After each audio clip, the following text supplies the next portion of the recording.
ሀራምቤ ሬዲዮ 98.7 ከነሙሉ ክብሩ። እስራኤልና አሜሪካ በኢራን ላይ የካቲት 21 ቀን 2018 ዓ.ም በከፈቱት ጥቃት በመካከለኛው ምስራቅ ከፍተኛ ውጥረት ተከስቷል። ኢራን ከፍተኛ መሪዋን አያቶላህ አሊን ጨምሮ በርካታ መሪዎቿን እንዲሁም ንጹሃንን አጣለች። ለዚህም የዓለም የነዳጅ ኃይል የሚጓጓዝበትን ሆርሙዝ የባህር ወሽመጥን ከዘጋጋች ሰነባብታለች። አሜሪካም ባጸፋው የኢራንን ወደቦች እንቅስቃሴ ያስተጓጎለች ትገኛለች። በዚህ ሁሉ መሃል ግን በተለይ ሀገራችን ኢትዮጵያን የመሳሰሉ ሀገራት በእጅጉ እየተጎዱ መሆኑ እየተስተዋለ ነው። ነገርየው የዓለምን ሕዝብ እያስጨነቀ ይገኛል። የነዳጅ እጥረት ተከስቷል። በዚህም አንዳንድ ሀገሮች ይህንን እጥረት ለመቋቋም የስራ ቀን መቀነስን ጨምሮ የተለያዩ እርምጃዎችን እየወሰዱ ይገኛሉ። ታዲያ ኢትዮጵያም ከ70 እስከ 80% የሚሆነውን ነዳጇን ከኩዌትና ከሳውዲ አረቢያ ሸምታ በዚህ ወሽመጥ ነው የምታጓጉዘው። አፍንጫ ሲመታ አይን ያለቅሳል ለካ እንደሚባለው ሆርሙዝ ተዘጋ ከተባለበት ደቂቃ ጀምሮ የኢትዮጵያ የነዳጅ ገበያ ቀውስ አጋጥሞታል። አዲስ አበባውን ጨምሮ በመላው የሀገሪቱ ክፍሎች ተፈጥሯል የተባለው የነዳጅ እጥረት በእያንዳንዱ ዜጋ ላይ ውጥረት መፍጠሩን ጣቢያችን ባደረገው ቅኝት መገንዘብ ተችሏል። በተለይም የሁሉም ነገር መሰረት የሆነው የትራንስፖርት አገልግሎት ከዕለት ወደ ዕለት አማራሪ የሆነ መምጣቱን ጣቢያችን ያነጋገራቸው የትራንስፖርት ተጠቃሚዎች ያስረዳሉ። መንግስት በበኩሉ የትራንስፖርት የታሪፍ ጭማሪ ያደረገውም በዚሁ ቀውስ ወቅት ነው። የነዳጅ ቀውሱ በነዳጅ ጭማሪና በትራንስፖርት ችግር ብቻ አላበቃም። በእያንዳንዱ ዜጋ ላይ ከፍተኛ የኑሮ መንገጫገጭ እየፈጠረ የሸቀጥ ምርቶች እየተጨመሩ ይገኛሉ። በመዲናችን አዲስ አበባ ተዟዙረን ያነጋገርናቸው ነዋሪዎችም የኑሮ ውድነቱ እያስጨነቃቸው እንደሆነ ነግረውናል። ከእያንዳንዱ ሸቀጥ ዘይትን ጨምሮ መሰል ምርቶች ጣራ እየነኩ ከኑሯቸውና ከገቢያቸው አለመመጣጠን ጋር እያሰቃያቸው እንደሆነ ይናገራሉ። ጣቢያችን ያነጋገረው ታረቀ የሚባል የመንገድ ላይ ፈጣን ምግቦችን በመሸጥ የተሰማራው ነዋሪ የመካከለኛው ምስራቅ ውጥረቱ ነው በማለት የዋጋ ጭማሪ በሁሉም ምርቶች ላይ ነጋዴዎች ጭማሪ ያደረጉ መሆኑን በመግለጽ ከሸቀጦች መካከል የተወሰኑትን ገልጸውልናል። እንደተባለ አሁን ላይ ባለው የአሜሪካና የኢራን ጦርነት የነዳጅ ዋጋ ነው በጣም ጭማሪ ተደረገው። የዋጋ ጭማሪ ካደረጉት በጣም ትልቁ ዋጋ ጭማሪ ካደረጉት አንደኛው የውሃ ጉዳይ ነው። ውሃ የሃይላንድ ማለት ነው ታሽጎ ከሚወጡት ውስጥ 2 ሊትር እስከ 35 እስከ 40 ባለው ሬንጅ ነበር እስከ ሱቅ የሚሸጠውና አሁን ላይ ባለው በጣም ከባድ ጭማሪ አድርገው 50 ብር እስከ 55 ብር ነው ውሃ 2 ሊትር እየተሸጠ ያለውና ነዳጅ ዋጋ ካመጡት በጣም ኢፌክት አያደርግም ከሚባሉት ነገሮች አንዱ ውሃ ነበር። ስለዚህ እሱ ላይ በጣም ኢፌክት አድርጓል። ሲቀጥል የትራንስፖርት ማጣት ነው። አሁን ላይ ኦልሞስት በጣም ነዳጅ ከመታጣቱ የተነሳ ቅርብ መንገድ ያላችሁ በእግር ሂዱ እስከሚባል ድረስ ነው እየተጓጓዝን ያለ ነውና አንድ ካመጡት ውስጥ የትራንስፖርት ማጣት ይሆናል። ሁለተኛ ላይ ይሄ የአትክልት አቅርቦት ላይ ምናምን ኦልሞስት እኛ ሀገር ላይ አዲስ አበባ ላይ እንደመሆናችን የአትክልት የማግኘታችን ቻንስ በጣም ትንሽ ነውና ከተለያዩ የክፍለ ሀገር ቦታዎች ላይ ነው የሚመጡ። ስለዚህ እነዛ የሚመጡበት ትራንስፖርቶች ኦልሞስት የነዳጅ ይኖርባቸዋል እና ብዙ ነገሮች ኦልሞስት ቀደም ካነሳናቸው ተያያዥ ነገሮች አንዱ ውሃ ነው። ስለዚህ እነዛ ሰዎች የሚጠቀሟቸው ነገሮች እንደ አቬሬጅ ነዳጅ ተጨማምሮ የሚመጡ ነገሮች ስላሉ እያንዳንዱ እቃ ላይ ጭማሪ ይኖረዋል። በትንሹ የድንችን ብናነሳ ድንች 35 ብር እስከ 40 ነበር እንደ አቬሬጅ። በጣም ተወደደ ከተባለ 40 ድረስ ነበር የሚሸጠው። አሁን እስከ 55 እስከ 60 ባለው ሬንጅ ውስጥ ነው የሚሸጠው። በኪሎ ላይ ያውሉ ጭማሪ ማለት ሳሉት ምን ያህል ውድ እንደሆነ ማለት ነው። ከዛ ውጪ እንደ ተጨማሪ አሁን እኛ በፋስት ፉድ የምንሰራ ሰዎች አሁን ለምሳሌ የኢንዶሚን ዋጋ በትንሹ ብናነሳ 45 ብር ነው የነበረ የኢንዶሚን ዋጋ አሁን ላይ በ60 እስከ 65 ብር ባለው ነው ሱቅ ላይ እየተሸጠ ያለውና አልሞስት ከ20 እስከ 15 በጣም ትልቅ ጭማሪ ነው እና እሱንም ማንሳት እንችላለን። በተመሳሳይ በዚሁ ሙያ ላይ የተሰማራው ሱራፌል ለጣቢያችን እንደነገረን ለስራው የሚያስፈልጉ እንደ ዘይት፣ ድንችና ሌሎችም ግብአቶች በመጨመራቸው ለመስራት እንዳልቻለ ገልጾልናል። ያን እቃ ለገዛው የፈለኩትን እቃ በብሩ ምክንያት ሳርግዞ ቀርቻለሁ። ስለጨመረ ብሩ ስለሌለኝ ስለጎደለኝ ማለት ነው። ያሰብኩት ብር ላይ ስለጨመረብኝ አቁሜዋለሁ ስራውን እስከማቆም ድረስ። አሁን እርጥብ ፈላፍል ነው የምሰራው። አሁን ለምሳሌ ዘይት 1000 ምናምን ብር የነበረ ዘይት 2000 ብር ነው። ጭቃው ዘይት 5 ሊትር ዘይት 2000 ብር ነው። ያን ዘይት አሁን ልገዛው ነበር ልሰራ ነበር አይደል ገዝቼ የምሰራው አይደል አልገዛሁትም። ለምን ብሩ የለኝም ስለምን ሊበቃ አልቻለም። ለምንጭ 3 እጥፍ ነው የጨመረው አሁን ብር። ስለዚህ ስራውን ያቆም ነው በነዳጅ ጭማሪ ምክንያት። የኑሮ ውድነቱ በጣም እየተባባሰ መሆኑን በመግለጽ እሷ ላይም ትልቅ ጫና እንደፈጠረባት የነገረችን ደግሞ ቤተልሔም ናት። በጣም በቀኒ ያላቅም ሰው በጣም ኑሮ ተወዶበታል። እኔ ላይ ራሱ ተወዷል። ከባድ ነው። ብቻ እኔ አሁን ቅርብ ቀን ነው ወደ ጉራጌ ሀገር ቅርብ ነው ከአዲስ አበባ እና በፊት የምንከፍለው ታሪፉ 500 ብር ነው። ከዛ በአንድ ጊዜ 1000 ብር አሉ። እንደሱም ሆነ ሄደናል። ከዛ አሁን ቅርብ ቀን ሄጄ ሲሄዳ በ1000 ነበር ሄድኩት፣ ስመለስ 4000 አሉ እና ከሱም ላይ የለንም ብለው ነው ማለት ኖርማሊ መኪና የለም። 2 ቀን ተመላልሻለሁ። ብቻ ከባድ ነው። ከሱም ላይ ደግሞ እና ማለት 2 ቀን ስመላለስ አንድ ወንድሜ ነው አግኝቶኝ ለምን እንደምትመለሺ ሲለኝ አይ እኔ መኪና አጥቼ ነው ስለው እንዴ ኧረ እንደዛ እኮ አይደለም ብሎ የሚያውቃቸው ሰዎች ጋር ደውሎ በተወውቅ ነው ሁላ በ4000 ብር የሚወስዱትና ያው ሹፌሮቹም በጣም ተቸግረን ነው 2 ቀን 3 ቀን ከዛ በላይ ቆመን ነው እና ከሱም ላይ ደግሞ ሰው ካልተስማማ በዛ ዋጋ መሄድ ካልፈለገ ይመለሳሉ። ምክንያቱም እኛም በጣም እየተወደደብን ነው አለና ብቻ አሁን ላይ ያለው ነገር ኢቭን ከነዳጅ አንጻር ተብሎ ሁሉም ኑሮ ላይ ተወዷል። ጭራሽ ደግሞ መኪና ላይ ሲወደድ ከባድ ነው። ምንም አይነት ትራንስፖርት መንቀሳቀስ አንችልም ያለ ነው። ብቻ በጣም ከባድ ነው። አላቅም እንዴት እንደምንነው። የመካከለኛው ምስራቅ ውጥረት ነዳጅን ጨምሮ ዘርፈ ብዙ ተግዳሮት እያሳደረ መሆኑን በመግለጽ የራሳቸውን ምልከታ እንዲነግሩን የምጣኔ ሀብት ባለሙያ የሆኑትን ዶክተር ቆስጠንጥኖስ ብርሄ ጠይቀናቸው ይህንን ብለውናል። ችግር ብቻ አይደለም፣ ብዙ ነገሮች ናቸው የተቋረጡት። እስከዚህ በጋልፍ ጦርነት ምክንያት ነዳጅ ነው አንደኛ፣ ሁለተኛ አፈር ማዳበሪያ ነው። ከዛ ሌላ ብዙ ኬሚካሎች ከነዳጅ ይወጣሉ እንደ ሂሊየም የመሳሰሉ ነገሮች በከፍተኛ ደረጃ ለኢኖቬሽን ጥቅም የሚውሉ እና የትርምስ ትልቅ ችግር ነው ያመጣው። ከዛ ሌላ ደግሞ እንደገና የዓለም የአቅርቦት ሰንሰለት ልክ የኮቪድ ጊዜና የዩክሬን ጦርነት የነበረ አይነት ነው ያመሰካከለው። ስለዚህ ከፍተኛ በስ ነው የሚያመጣው በኢኮኖሚዎች ላይ። ዋጋው መጨመሩ ብቻ አይደለም። አሁን የሆርሙዝ ሰርጥ ተከፈተ ስለተባለ ቀንሷል የድፍድፍ ዋጋ፣ ግን እስከናካቴው የሚመጣው ችግር ነው።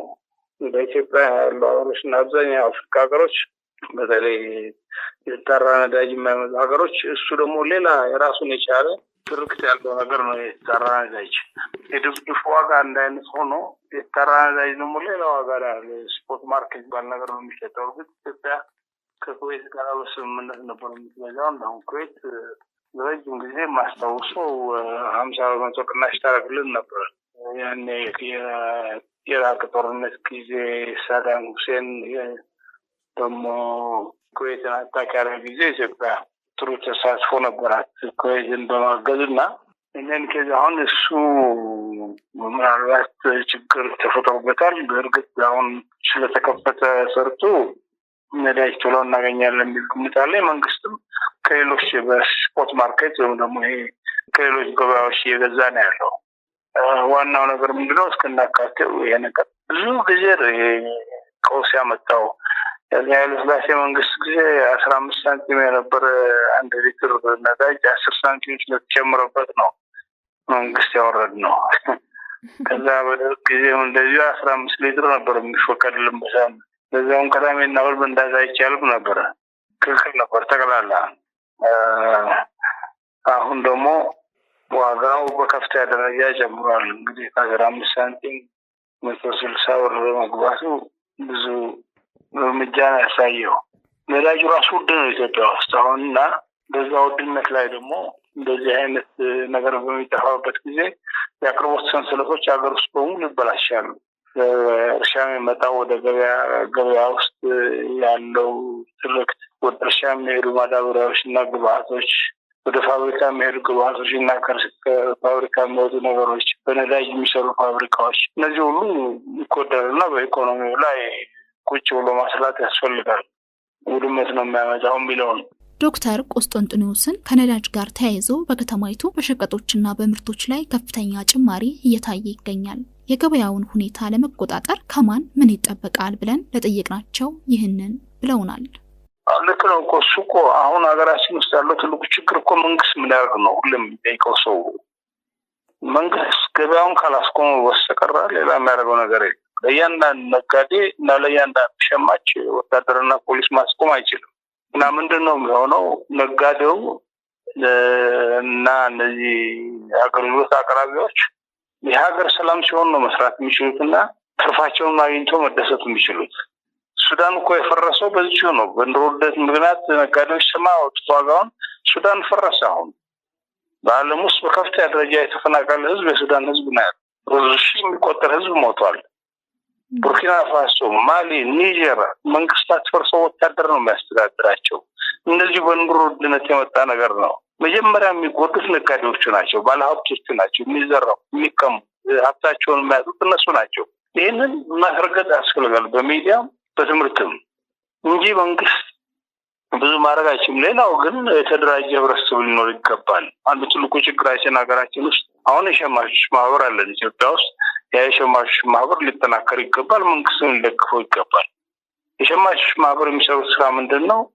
የነጋዴዎች እንደዚህ በሚያደርጉበት ጊዜ ሸማቾቹን በሙሉ ይነግሯቸዋል ይሄ ነገር አላግባብ መሆኑን። ሁለተኛ ነጋዴዎቹን ፍርድ ቤት ያቀርቧቸዋል።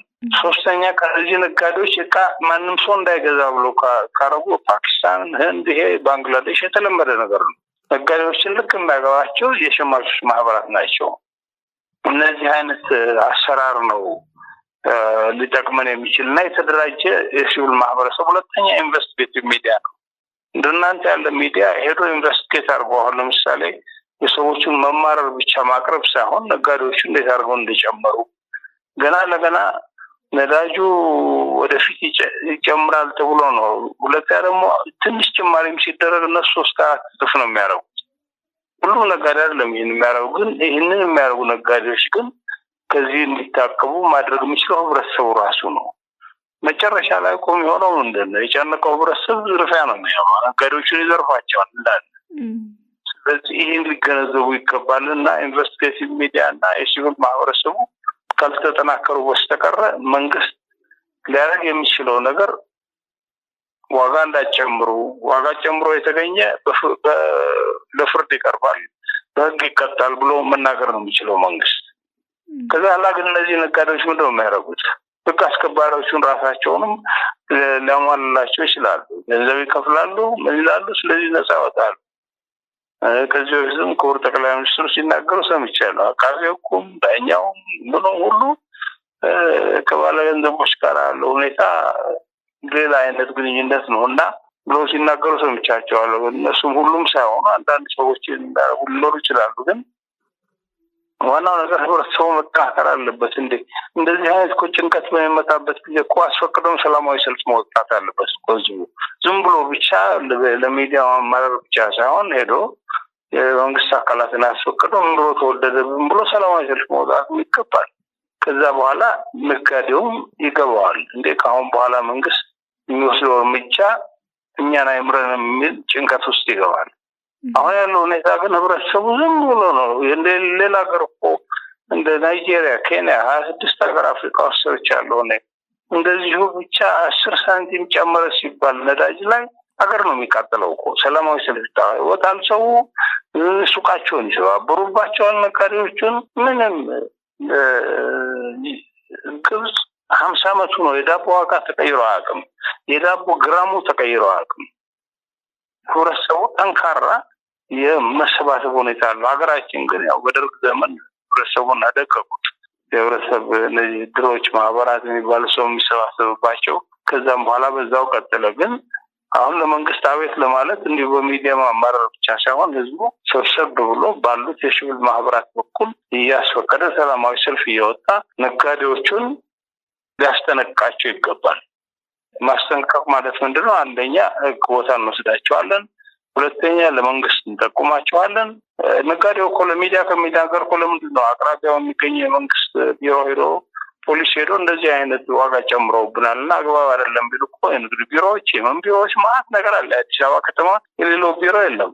እነሱ ሄደው ነጋዴዎቹን መቆጣጠር ይችላሉ። ግን ከሳሽ በሌለበት ፕላንቲፍ ምንለው በህግ በሌለበት መንግስትም ገና ለገና ነጋዴ ይጨምራል ተብሎ ዝም ብሎ ብቻ በወሬ ሰምቶ የሚሄድበት ጉዳይ አይደለም። መንግስት አሁን ለምሳሌ ቫት ለማስከበር መርካቶን ከቦት ነበር በአንድ ወቅት እና እንደሱም ሊያደርግ ይችላል መንግስት። ግን ዋናው ነገር በህብረተሰብ ሞጋች የሆነ ህብረተሰብ መፍጠር ይኖርብናል። ዶክተር ቆስጠንጥኖስ የኑሮ ጫናው በተለያየ መንገድ ለመቋቋም ከፍተኛውን ሚና የሚጫወተው ህዝብ ነው፣ እስከ ሰላማዊ ሰልፍ በሚደርስ እርምጃ በመቀጠል ይላሉ። መንግስትም ተገቢውን ቁጥጥር ማድረግ እንዳለበት የምጣኔ ሀብት ባለሙያው ይናገራሉ። ሀራምቤ ሬዲዮ 98.7 ከነሙሉ ክብሩ